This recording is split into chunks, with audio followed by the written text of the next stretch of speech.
Sir जेके खबर 9 में आपका स्वागत है। आज हमारे साथ बिलावर के पैंथर्स पार्टी के नेता हमारे साथ जुड़े हैं। मेरा नाम मनोज कुमार गुप्ता जी सर, आप बताएंगे कि पैंथर पार्टी ने पिछले दिनों क्या क्या कार्य जो हैं अपनी तरफ से जो एज ए सामाजिक कार्यकर्ता किए हैं। आप कब से पूछना चाहते हैं? जब से पैंथर पार्टी बनी है, जब से बिलावर में पैंथर पार्टी? सर हम बिलावर की ही बात करेंगे क्योंकि हम बिलावर के मुद्दों को लेकर ही चलेंगे। देखिए सर, जहाँ तक मनोज का सवाल है जैसे पैंथर पार्टी वर्कर जी, जहाँ हम आज आप मेरा इंटरव्यू लाइव कर रहे हैं, 18 अगस्त 2007 से मैंने यहाँ पे एज ए पैंथर पार्टी काम शुरू किया था जी।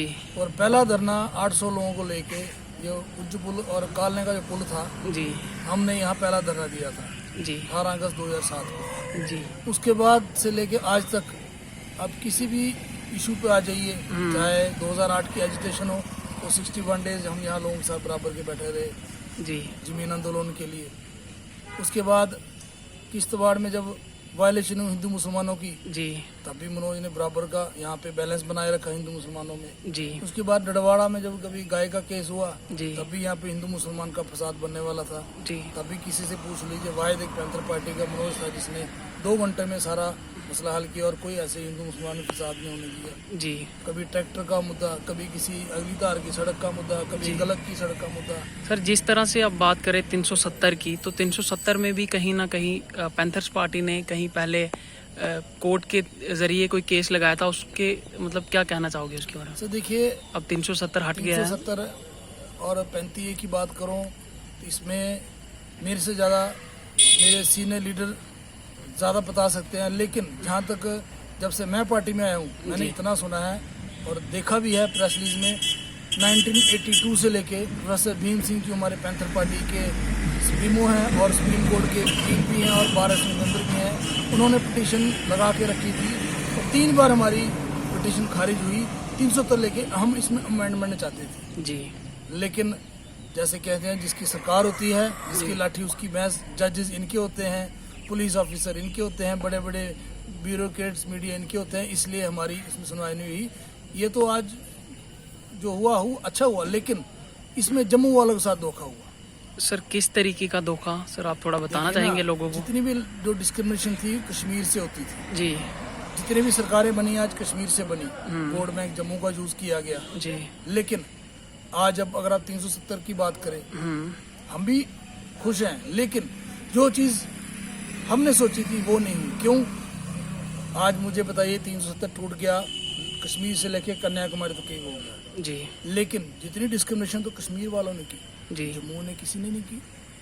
आज बताइए कितने लोग कश्मीर में जाके मकान लेंगे जी, कितने लोगों को वहाँ पे मिलेगा कुछ जी।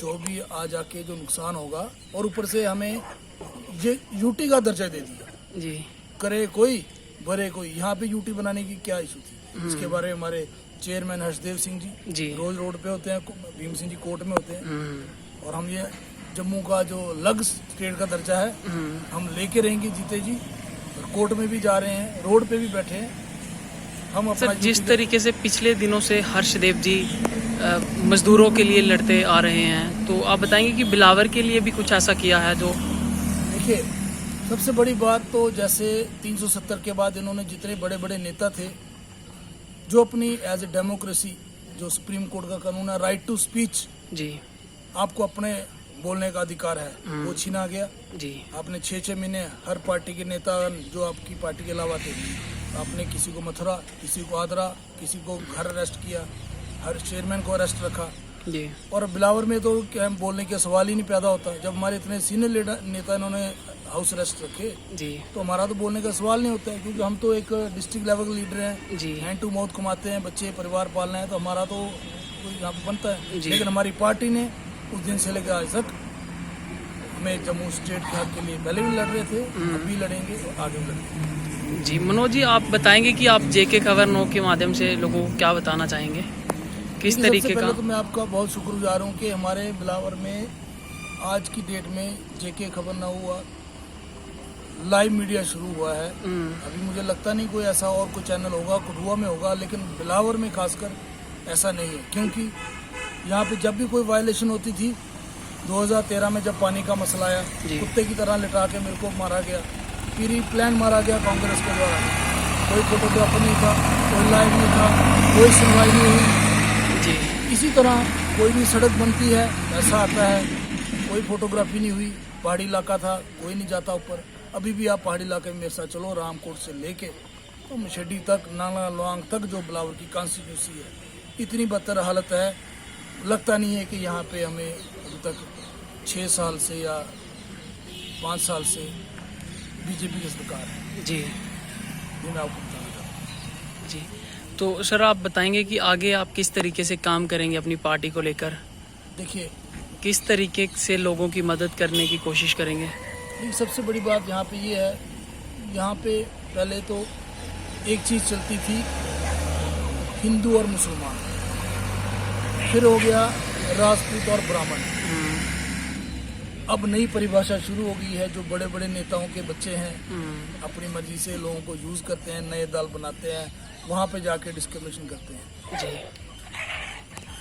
और यहाँ पे सबसे बड़ी बात क्या, जब ठाकुर बलबीर सिंह जी रहे, जी। बड़े ईमानदार लीडर थे, लेकिन किसी कारणवश उन्हीं के कोई वर्कर थे, आपस में कोई आपसी रंजिश हुई, उन्होंने एंटी राजपूत टीका लगाना शुरू कर दिया जी। कि ब्राह्मण मर गए। लोग गुमराह हो गए, उन्हें पता नहीं सच में मर गए। जी। दूसरा कैंडिडेट जीत गया आजाद, जी। उसके बाद वो भी उन्हीं के दल में आ गए। जी। फिर उसके बाद 2 वर्ष से उन्होंने राज किया, तो फिर नई इलेक्शन आ गई, तो फिर मुख्यमंत्री जी आ गए, निर्मल सिंह जी, उन्होंने कहा जी राजपूत मर गए। जी। उससे पहले क्या था कि यहाँ बीजेपी कांग्रेस थी, फिर हिंदू मुसलमान हो गया, अब राजपूत ब्राह्मण हो गया। भाई लोगों को तो पता नहीं है, ब्राह्मण को पता नहीं, ब्राह्मण भी दिहाड़ी लगा के खा रहा है। राजपूत जो आप खुद ही देख रहे हैं, जो पल्लेदारी बाहर से हमारे राजपूत भाई पहाड़ी लाए, जी। वो भी काम करके खा रहे हैं, जी। मुसलमान भी खा रहे हैं। तो ये डिवाइड किसने किया? मैं तो आपके माध्यम से जनता से पूछना चाहता हूँ। और जो मैं 12.5 साल से लोगों के लिए तन मन धन से लड़ता रहा हूँ, तो हमें भीम सिंह ने सिखाया है, शक्ल नहीं पूछनी, नाम नहीं पूछना, कॉन्स्टिट्यूशन देखनी, रंग नहीं देखना। जहाँ किसी का डिस्क्रिमिनेशन हो रही है, गलत हो रहा है, वहाँ खड़े हो जाओ और उनके हक इंसाफ के लिए रोड से लेके कोर्ट तक लड़ो। जी। ताकि हमारी पार्टी है, पार्टी भी है, लेकिन सबसे बड़ी हमारी हक इंसाफ की लड़ाई है। जी। तो आपने देखा होगा हमारे सारे MLA हारे, लेकिन बेफर्ज से लेके हमारी पार्टी रोड से लेके कोर्ट तक दरादर धरने दे रही है हर मुद्दे पे। 370-35 डोमिसला, टूल प्लाजा, जो नर्सिस के जो बाहर कठुआ में निकाले, किसी भी मुद्दे पे आ जाइए, हमने अपनी आवाज लोगों के लिए बुलंद की है, करते हैं और करते रहेंगे। लेकिन मैं एक आपके माध्यम से बिलावर की जनता को एक अपील करना चाहता हूँ जी। कि आप थोड़ा सा ध्यान दो कि हम बिलावर के लोग कहाँ जा रहे हैं। हमारा लड़का गांव का जम्मू में 20,000 महीने में काम करता है। जी। घर में उसकी 20 कनाल जमीन है, लेकिन उसका भाव 20,000 रुपया कनाल का नहीं है। कारण क्या है? यहाँ पे डेवलपमेंट नहीं की गई है। और एक हैंडपंप आ गया, एक हैंडपंप पे 5 साल राजनीति की गई। अगर एक रोड आ गया, रोड पे ही 3 साल राजनीति की, ना वो रोड बना, हैंडपंप भी खराब हो गया आ जाके। और एक बात मैं और कहना चाहता हूँ, आपका मैं समय ले रहा हूँ, यहाँ पे एक और बड़ा एक वो मुद्दा है। जो जीता होता है वो कहता है मुझे एक बार और जिताओ, मैं फिर काम करूंगा। जी। जो पिछला होता है वो कहता है कि अब मुझे जिताओ तो मैं काम करूंगा।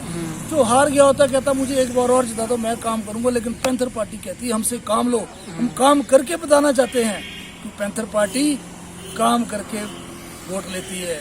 क्योंकि हमारे पास बड़ी बड़ी गाड़ियां नहीं हैं, बड़े बड़े लंबे लाल लाल पीले पीले नोट नहीं है, तो हमें पता है हम लोगों का काम करेंगे, लोगों के बीच में जाएंगे और लोग साथ देंगे। क्या हर्षदेव सिंह कभी हार सकते थे? जी। क्या हम बलवंत सिंह मुनकोटी हार सकते थे? यशपाल कुंडल जी हार सकते थे?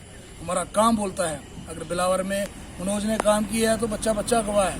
मेरे पास बड़ी गाड़ियां नहीं है, मैंने 9 साल मोटरसाइकिल पे राजनीति की, लोगों का काम किया। हमें ये शौक नहीं है। मैं तो लोगों को कहता हूँ MLA मत बनाना, नेता बनाओ, जी, ताकि आपका कोई काम ना हो और आपको लोगों को ये लगे हमारा काम नहीं हो रहा है। तो एक ही बात कर लें, आ गया पैंथर, देखो कैसे काम होते हैं। और एक आखिरी बात मैं और कहना चाहता हूँ, ये भी आप एक आपके माध्यम से कि आप किसी बड़े मंच पे यहाँ के जितने नेता उनको बुलाइए, आपस में डिबेट हो, जनता को पता चले कौन कितने पानी में। जी, शुक्रिया, धन्यवाद सर, धन्यवाद।